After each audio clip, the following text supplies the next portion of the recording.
सब लोग परमेश्वर के करीब आ रहे हैं।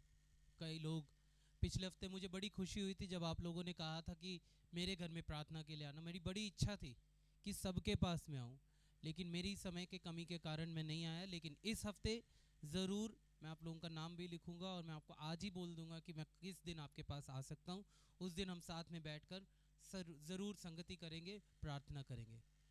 आज का ये समय, मैं इस समय चाहूँगा कि परमेश्वर की दासी सामने आ जाए और परमेश्वर के वचन से कलीसिया को आशीषित करे, परमेश्वर के वचन से सबको शिक्षा के द्वारा तैयार करे। कलीसिया केवल वो स्थान नहीं जहाँ पर हम केवल परमेश्वर की आराधना करें, केवल परमेश्वर के लिए दान दें, बल्कि कलीसिया सबसे बड़ा वो स्थान है जहाँ हम अपने आप को सुधारें, अपने आप को बदलें। अगर हम कहें, हम एक दूसरे से पूछने वाले बने कि हम में से कौन उत्तम है, तो हम में से कोई भी हाथ नहीं उठा सकेगा, और ये बात हम सब जानते हैं। लेकिन कौन कौन उत्तम बनना चाहता है, अगर ये पूछा जाए तो बताइए कौन कौन उत्तम बनना चाहता है? सब चाहते हैं ना। इसका मतलब हम सब उत्तम होना चाहते हैं, और उत्तम होना वही चाहेगा जो इस बात को जानता है कि मुझ में कमी है, इसलिए मुझे उत्तम बनना है। तो जब परमेश्वर का वचन यहाँ पर पढ़ा जाता है और जब प्रचार किया जाता है, केवल कानों से सुनने वाले ना बने। हम सिर्फ सुनने वाली कलीसिया ना रहें। वो कलीसिया कभी उन्नति नहीं कर सकती जो सिर्फ सुनने वाली हो, बल्कि वो कलीसिया तब उन्नति करती है जब सुन करके उस पे मनन करके अपने जीवन को परिवर्तन में लेकर आते हैं, अपने जीवन में बदलाव लाने वाले। तो आज का वचन जब प्रचार होता है, कानों से सुने, अपने हृदयों को बदलने के लिए तैयार करें। अगर लगता है कि परमेश्वर का ये वचन मुझसे ही कहा गया है, तो इसका मतलब प्रभु आपसे ही बात करना चाहता है, आपसे ही कहना चाहता है। आपको अगर लगता है कि ये मेरे अंदर की कमी दिखाई दे रही है, मेरी गलती दिखाई दे रही है, मेरा पाप दिखाई दे रहा है, या मेरा स्वभाव दिखाई दे रहा है, तो प्रभु से कहना, प्रभु अगर मुझे दिखाया है तो मुझे सुधारने के लिए भी मदद कर, मुझे सिखाना कि इसको कैसे बदलना है। हम तालियों से आप परमेश्वर की दासी का स्वागत करेंगे, और मैं चाहूँगा कि आगे आकर परमेश्वर के वचन से प्रचार करें।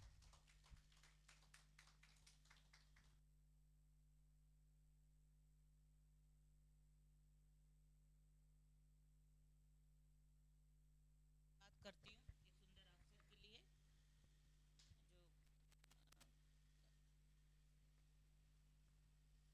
अवसर के लिए जो प्रचार करने के लिए प्रभु सहायता करता है। प्रभु को धन्यवाद करती हूँ मैं उसके उपकारों के लिए।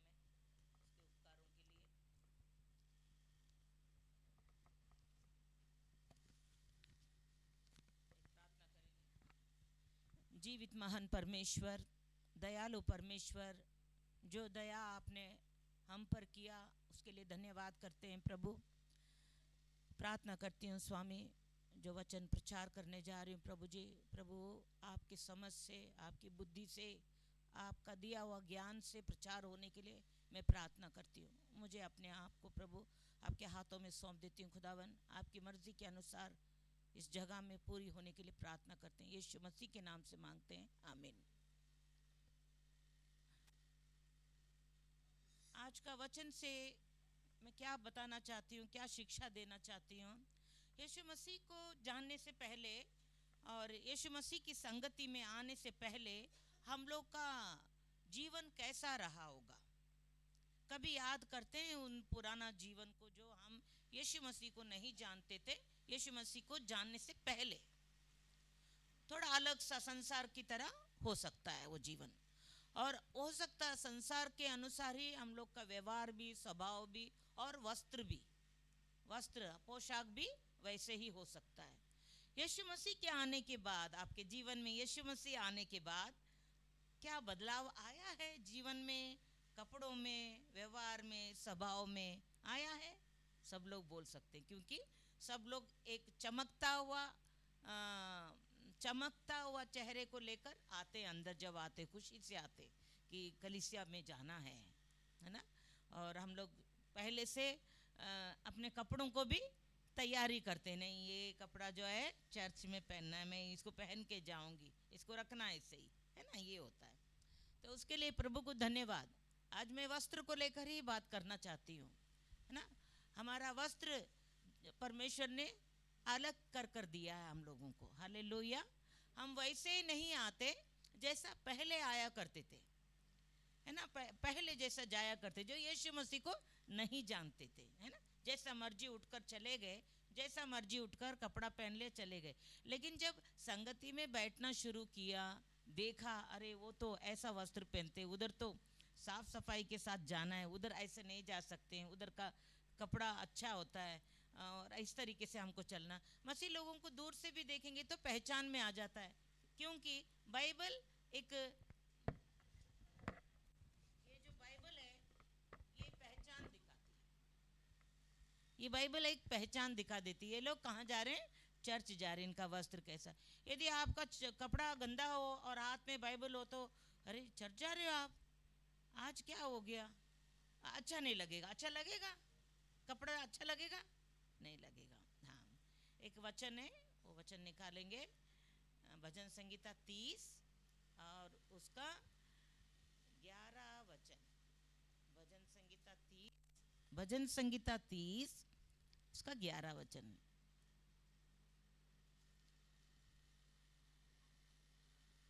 इसको कोई भी एक जोर से पढ़ेंगे हमारे बीच में,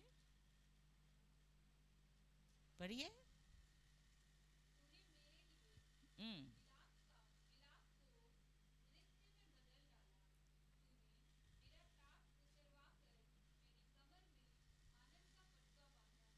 हालेलुया। अगर पुराना नियम को देखते हम और पुराने लोगों को देखते हैं, जैसे कि अभी नया नियम है, पुराना नियम है, पुराना नियम को हम जब देखते जाएंगे तो राजा महाराजा लोग और बड़े बड़े लोग जब उनसे गलतियां हुआ करती थी, उनसे पाप हुआ करते थे, उनसे उनके ऊपर कष्ट आया, परेशानी आया, दुख की घड़ी थी, तो उस टाइम वो क्या पहनते थे? परमेश्वर के पास आने के लिए क्या पहनते थे? बोरी। बोरी, कौन सा बोरी देखा आप लोगों ने? चावल का बोरी, आटा का बोरी, गेहूं का बोरी देखा आप लोगों ने? कितने लोगों ने देखा? मैं देखना चाहती हूँ, सबको पता है बोरी के बारे में? कितना बड़ा होता है वो बोरी? हाँ, जूट से होती है ना, और बहुत बड़ा बोरी होता है। वो बोरियों को सिलकर, वो बोरियों को सिलकर वो पहनते थे। वो बोरी पहनकर वो दुख के साथ, आंसू बहाते हुए, कष्टों के साथ, क्योंकि उनसे पाप हुआ करती थी, वो भी पाप करते थे। जब वो उनसे पाप हो जाता था और वो उस चीज को मानते थे, मेरे से ऐसे पाप हुआ है, वो पाप को लेकर वो अपने मन में दुख को लेकर आंसू बहाते हुए दिन रात प्रार्थना करते थे, वो टांट ओढ़ते हुए। कौन सा टांट? बोरी, है ना। बोरी को पहन के सिलकर पहनते थे, और उनको वो बोरी पहनने का समय कुजली हुआ करता था। आप जरा सोचिए, है ना। जब वो बोरी पहन लेते थे तो वो क्या कुजली हुआ करता था उनको, वो कुजली सहन से बाहर रहता था उनको कुजली। तो वो करते करते वो रात दिन वो एक, मतलब एक पश्चाताप करते थे। पश्चाताप क्या है? जो अपने पाप को मानकर छोड़ देना ना, पाप को मानकर छोड़ देना। कई प्रकार का पाप, ऐसा नहीं कि राजा महाराजों को पाप नहीं हुआ। जब देखो इतना दीन होकर, दाऊद राजा भी दीन होकर आया प्रभु के पास ना, ये सारी चीजों को बताकर, टाँट ओढ़कर। कुछ लोग, आपको पता है, ये कुछ लोग जो प्रार्थना करने के लिए आते हैं ना, खूब प्रार्थना, हमारा हृदय भर जाता, प्रार्थनाओं के साथ भर जाता, बहुत घुटन सी होती है कि मैं प्रभु के पास प्रार्थना के साथ आऊंगी, प्रार्थना के साथ आएंगे। तो वो क्या करते हैं, मान लो भवन के अंदर जब आते हैं तो वो ना क्या, ये लंबे हो जाते, सो जाते, लेट जाते ना, लेटते हुए, लेट के पलटते हुए, अपने आप को दुख देते हुए, पलटते हुए प्रभु के पास आते, प्रभु के समीप आते हैं कि वो अपना कैसे बताऊं, कष्ट के साथ, दुख के साथ, आंसू बहाते हुए वो वहां से लेकर परमेश्वर के पास इस तरीके से आएंगे, मतलब सरकाते सरकाते आएंगे अपने आप को, लेट लेट के प्रार्थना के साथ आएंगे। मैं अभी एक लंबे हो जाएंगे तो फिर हाथ हमारा जुड़ जाएगा, लंबा लेट के, है ना। कोई एक बच्चा बता सकते हैं, लेट जाओ इधर, ऐसे लंबाई में लेट जाओ, हाँ, और पलट जाओ, पलट जाओ, हाथ जोड़ लो, हाँ ये देखो, इसका एक फोटो उतार लो आप लोग, ये देखिए इससे ये क्या हो रहा है। फिर खिसकते आ रहे, वो हाथ भी जुड़ा रहेगा, आंख से आंसू, कष्ट और दुख के साथ, और अपना दर्द किसको बता रहे, परमेश्वर को बता रहे कि प्रभु मैं पापी हूं, थैंक यू बेटा ना। इस तरीके से लुढ़कते ऐसे ऐसे ऐसे करते हुए आएंगे। और कुछ लोग आकर बड़े श्रद्धा के साथ हाथ को पीछा करके अपने दुख को, अपने कष्ट को किसके सामने प्रकट कर रहे, परमेश्वर के सामने, एक दूसरे को नहीं। दूसरे को तो पता चल ही जाता है कि भाई जरूर ये परमेश्वर का नजदीक जा रहा है इस समय प्रार्थना करते हुए। तो ना राजा दाऊद क्या कहते हैं, पुराने नियम राजा और राजा लोग भी, और ये अपना भविष्यवाणी करते हैं, जो भविष्यवाणियां करते हैं, उनसे पाप हुआ करती थी, उनसे भी पाप हो जाया करती थी, लेकिन वो सब इसी प्रकार इस तरीके से आते हैं। जब परमेश्वर के पास आते हैं बताने के लिए, तो वचन में क्या लिखा है, परमेश्वर उनका टाट को उतार देता है और उनके शरीर के ऊपर आनंद का पटका बांधता है, यानी कि नया वस्त्र को पहनाता है परमेश्वर।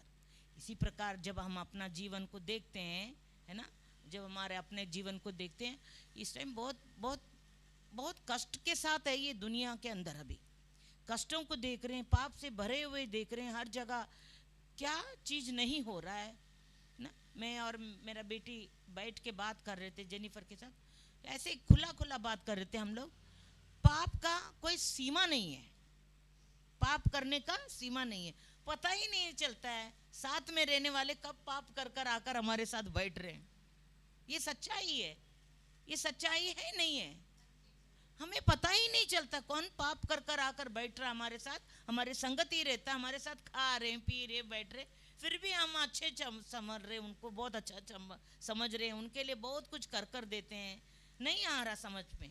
और जिस दिन समझ में आ जाएगा तो क्या हो जाएगा, उस टाइम हमें बहुत दुख होगा, इनको इनके लिए हमने इतना सब चीज किया, अरे ये कैसा कर दिया, ये कैसा कर दिया, ये कैसे हो गया। एक ही घर में, एक ही परिवार में, एक ही जगह में, एक ही कलीसिया के अंदर, है ना, होता है ना ये जहाँ काम करने के लिए जाते हो उस जगह में भी आप देख लीजिए, मेरा दोस्त ने इस तरीके से काम किया, या तो वो दोस्त पश्चाताप करते हुए परमेश्वर के पास आकर वो मान ले अपने आप को। आप लोगों को पता है कैथोलिक चर्च को कितने लोगों ने देखा, ऐसे पूछ रही हूँ मैं, कितने कैथोलिक चर्च को नहीं देखा? 19 का चर्च देखा, 19 का चर्च जहाँ पर स्टैच्यू लगा रहता है, स्टैच्यू मतलब अंदर सब मूर्तियाँ हैं, यीशु मसीह का मूर्ति लगा के रखा है, वो कैथोलिक चर्च है। कैथोलिक चर्च के अंदर भी एक नियम है, अभी उसका अंदर का नियम आप लोग को नहीं पता, वहाँ का क्या नियम है। अभी मान लो ये एक चेयर है ना, वो उधर वहाँ का पास्टर बैठेंगे और एक छोटा सा ऐसा बना हुआ है, उसको क्या कहते हैं, एक कैबिन बना हुआ है, सिर्फ उधर फादर ही बैठना है, वो दरवाजा खुलते ही वो फादर नजर आएंगे, उतना ही है हिस्सा, इतना ही हिस्सा है बैठने का, इतना ही फादर बैठेंगे, और यहाँ पर एक जाली सा लगी हुई है, बंद है, सब बंद है, चारों तरफ बंद है, और एक जाली सी लगी हुई है। पाप का पश्चाताप करने के लिए वो लाइन से आएंगे। हम दूर से कैथोलिक का चर्च को देख रहे हैं, बहुत सुंदर नजर आता है, अच्छा है, लेकिन वहां भी प्रायश्चित करने के लिए अपने पापों का, वो पश्चाताप करने वालों का लाइन एक साइड में लगा रहेगा, और फादर वहां पर वो व्हाइट कपड़े में वो कुर्सी पे बैठे रहेंगे। फादर नजर नहीं आएंगे, फादर यहाँ पर किसी को दिखाई नहीं देंगे, लेकिन वो खिड़की, एक छोटा सा खिड़की के पास जाना है, घुटना टेकना है और घुटना टेक के ऐसा ऐसा पास में रखकर बोलना है उनको, फादर जी मेरे से ये पाप हुआ, मैं वो लड़की से प्रेम करता हूँ, या मैंने उसके साथ व्यभिचार कर दिया, या मेरी गलती हो गई, मैंने झूठ बोला, मैंने पाप किया। किससे बोलना पड़ता है? ये बात फादर को बोलना पड़ता है। फादर भी एक मनुष्य है, लेकिन वहां अंदर का क्या है? वो रीति है, वो क्या है? नियम है वहां का। रीति को वो लोग रीति को मानकर चलते हैं, वो मानना पड़ेगा उन लोगों को, क्योंकि उस कलीसिया से जुड़े हुए हैं और वहां का नियम है ये। तो लाइन से जब फादर बोलता है ठीक है दोबारा ऐसा काम नहीं करना, ऐसा पाप नहीं करना करके वो प्रार्थना करते हैं, मेरा बेटी मेरा बेटा दोबारा ऐसा पाप नहीं करना, ऐसी गलती नहीं करना, आपका पाप क्षमा कर देते हैं यीशु के लहू से। ठीक है, फिर दोबारा दूसरा आता है, फिर तीसरा आता है। फादर हर एक को यही नम्रता से दीनता के साथ वो क्या कहते हैं? आपका पाप क्षमा कर दिया, दोबारा पाप नहीं करना, दोबारा ऐसी गलती नहीं करना। ऐसे इस तरीके से बोलना पड़ता है। वो पाप का क्षमा पाने के बाद और पश्चाताप करने के बाद तब जाकर कम्युनियन लेंगे, मतलब प्रभु भोज में तब शामिल होंगे। उससे पहले प्रभु भोज में वो शामिल नहीं होंगे। प्रभु भोज कोई साधारण नहीं है। यीशु मसीह का पवित्र लहू हमारे मुंह से जा रहा है शरीर के अंदर। हम जरूर मनुष्य है, कई काम हमसे हो जाता, कई बुराइयां कर देते, कई डांट फटकार गुस्सा बोलना। हमेशा हम लोग इतना सीधा साधा बनकर नहीं रह सकते, नहीं तो कोई काट कर चले जाएगा है ना। ये हमको प्रभु ने एक क्या जिम्मेदारी दिया है, वो जिम्मेदारियों को भी हमको निभाना है। लेकिन जब हमें पता चल जाता है हमारा दिल से कि हमसे गलती हुआ, हमसे पाप हुआ, तो हमने ये लेने से पहले हमने क्या करना है? क्षमा मांगना है। जब इसको ऐसे देख लेते हो तो आप क्षमा मांगना है। यदि इससे भी कुछ आप लोगों को थोड़ा मुश्किल होती है कुछ कहने के लिए, तो थोड़ा 2 मिनट घुटना टेक के अच्छा प्रार्थना करो, प्रभु मुझे सिखाओ, प्रभु मुझे समझाओ किस रीति से मैं आपके चरणों में आऊं। क्योंकि ये रोटी जो है उनका बदन है, शरीर का एक टुकड़ा है जो हम लोग लेते हैं, और उनका पवित्र लहू है जो हम लोग पीते हैं। तो जरूर हमको चंगाई मिलेगी। चंगाई मिलेगी नहीं मिलेगी? 100% मिलेगी, है ना। पिछले दिनों में मेरे पेट के अंदर यहाँ पर एक साइड में एक दर्द उठा करता था। डॉक्टर ने बोला इस उधर पथरी है, ठीक है। तो चल ही रहा था, थोड़ा हल्का सा दर्द होता है, चलता है। तो मेरा ये बेटी वो चिंता करके, मम्मी आप हॉस्पिटल नहीं गए, दिखाना चाहिए था, यहाँ पर आपको दर्द उठ रहा है। घिस घिस के दर्द होता है, वो दर्द ऐसे ऐसे नहीं होता, ऐसे ऐसे होगा। तो मैंने भी प्रार्थना करा, प्रभु आपके चरणों में आकर मैं प्रार्थना करती हूँ, प्रभु बोझ भी लेती हूँ, तो उसमें भी मुझे चंगाई मिलना है प्रभु। वो आपका शरीर मेरा शरीर के अंदर जाता है, मिक्स हो जाता है। दवाई में खाती हूँ वो भी घुल जाता है ना। सर दर्द होगा तो भी दवाई खाते हैं, पेट दर्द होगा तो भी दवाई खाते हैं, वो मुंह में जाता है, मुंह से फिर वो कहाँ जाता है ना। अपने अपने दर्दों को वो चंगाई मिलती है। मेरा भी ये प्रभु, मैं इसके लिए दवाई नहीं लूंगी, मुझे चंगा करना। प्रभु ने चंगाई दिया, हालेलुया। प्रभु ने चंगा किया है। चंगा करने के बाद हम प्रभु को धन्यवाद देते हैं, है ना। धन्यवाद देते हो, आप लोग भी धन्यवाद देते हो, प्रभु मैं चंगा हो गया हूँ, मुझे अच्छा लग रहा है, मैं अब दोबारा वो गलतियाँ नहीं करूँगी, वो गलती नहीं करूँगा मैं दोबारा। और मैं आपके चरणों में जब भी आता हूँ, जब भी आती हूँ, तो मुझे पाक और पवित्र रखना। आपका नियमों को मैंने पालन पोषण करना है, जो कलीसिया का नियम है उसके अनुसार मुझे चलाओ। वो कैथोलिक चर्च के अनुसार हम लोग यहाँ पर नहीं करते कि आप लोग अपना पाप पास्टर को बताओ या हमको आकर बताओ। हमने नहीं बोला, ठीक है, वो आपका प्रेम है जो आप दिल खोलकर हमसे बताते हो कि मेरे से हो गया, वो अच्छी बात है। उनके लिए आपका पास्टर आपके लिए प्रार्थना करेंगे, आपका सिस्टर आपके लिए प्रार्थना करेंगे, जो कलीसिया का हेड होते हैं, ठीक है, ऐसी बात नहीं। लेकिन छुपाओ नहीं, क्योंकि यहाँ पर ऐसा है जितनी भी गलतियाँ यहाँ हम कर लेते हैं वो यहीं पर ये बाइबल के अंदर दबी जाती है, छुपाया जाता है। ये नहीं कि आपका सुन लिया हमने, इनको बताएं, इनका सुन लिया हमने, इनको बताएं, फिर आप लोग यहाँ पर फुसर फुसर बातें करो। वो कलीसिया ये नहीं है। हालेलुया। वो जो किया वो खत्म हो गया, जो हुआ वो भूल जाओ, जो हुआ है आप लोगों से। ये हो सकता नहीं हो सकता है। इसका नाम क्या? सृष्टि। क्या बोल रही हूँ, सुनाई दिया? ठीक है। जो गलतियां होती है वो आप लोग अपनी गलतियों को मानना है, मानकर पश्चाताप करना है। ठीक है जी। दोबारा इसको पढ़ेंगे। मैंने एक ही वचन को ध्यान किया था कि मैं इसी से बात करूंगी, इसी से मैं बोलूंगी। दोबारा पढ़ेंगे बेटा, जोर से वचन आप बोलेंगे, आप पढ़ेंगे, हम पीछे पीछे बोलेंगे। जोर से पढ़िए। तूने मेरे लिए विलाप को नृत्य में बदल डाला। तूने मेरा टाट उतरवा कर मेरी कमर में आनंद का पटुका बांधा है। आमीन। आमीन। यानी कि आनंद का वस्त्र को बांधा है, दुख से भरा हुआ टाट को उतार दिया। आज हमारा बीच में भी हम लोग अगर ऐसा कोई गलती किया है तो परमेश्वर से क्षमा मांगेंगे। प्रभु, मैंने भी कहीं ना कहीं ऐसा टाट को पहनकर दुख के साथ, कष्ट के साथ आपके पास आता हूँ और आकर फिर चले जाते हैं लेकिन पूरी तरीके से पश्चाताप कर नहीं पाते हैं। आज मैं पश्चाताप करती हूँ। मेरे भी गुनाहों को, मेरे भी अपराधों को क्षमा कर देना।